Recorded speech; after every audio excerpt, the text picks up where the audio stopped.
महाभारत कालर कथा एही 6टी अभिशाप जहा आज भी हेउछि संपूर्ण सत जानन्तु कोन सेही अभिशाप गुड़िक जहा आज प्रत्येक मानव समाज भोगुछंती।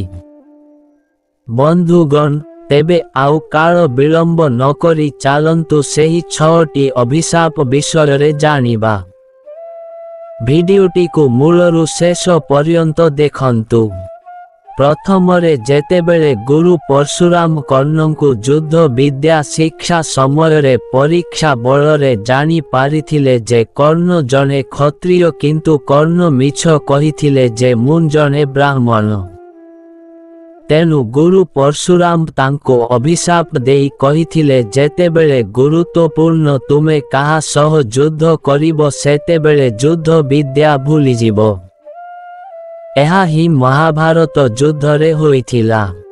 द्वितीय रे अर्जुन कर्ण को वध करिबा परे पांडव पक्षर प्रतिद्वंदी समस्ते आश्चर्य होइगले किंतु युधिष्ठिर माता कुंती को कांदिबार कारण पचारिबारु कुंती कहिथिले कि कर्ण हेउछंती तांको निज भ्राता। एहा सुनी युधिष्ठिर आश्चर्य चकित होइगले ओ अनुताप कले जे सेमानंको द्वारा तांको ज्येष्ठ भ्रातांको प्राण चालीगला।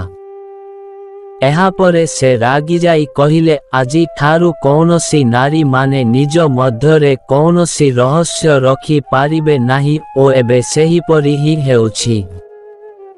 तृतीयटी हेउछि शृंगी ऋषि परीक्षितंको देइथिबा अभिशाप।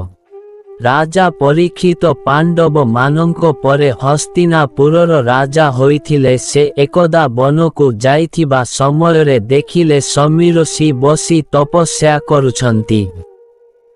से जेते तांको डाकिबा सत्वे मध्य ऋषि समीर कौनसी उत्तर देले नाही। एहा परे से रागी की सिंह उपरे एक मला साप पकाई देले। एहा देखी समीर सिंह पुत्र शृंगी परीक्षितंको अभिशाप देले कि 7 दिन मध्यरे राजा परीक्षितंको मृत्यु तक्षक नाग कामुडिबारु हेबो ओ सेही परी ही हेला। चतुर्थरे श्रीकृष्ण अश्वस्थामांको देइथिबा अभिशाप जे अश्वस्थामा 3000 वर्ष पर्यंत से बंची रहिबे मात्र काहा सह कथा होई पारिबे नाही। पंचमरे मांडवी सी मध्य अभिशाप देइथिले जमंको से एक शूद्र घरे जन्म ग्रहण करिबे बोली।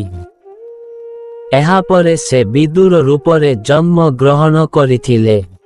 षष्ठटी हेउछि अपसरा उर्वशी मध्य अर्जुन को अभिशाप देइथिले कि से 1 वर्ष पाई नर्तकी होइजिबे एवं वनवास समय रे सेही परी ही होइथिला।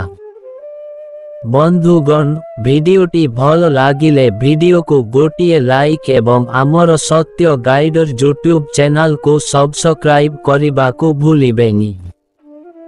धन्यवाद। जय श्री कृष्ण।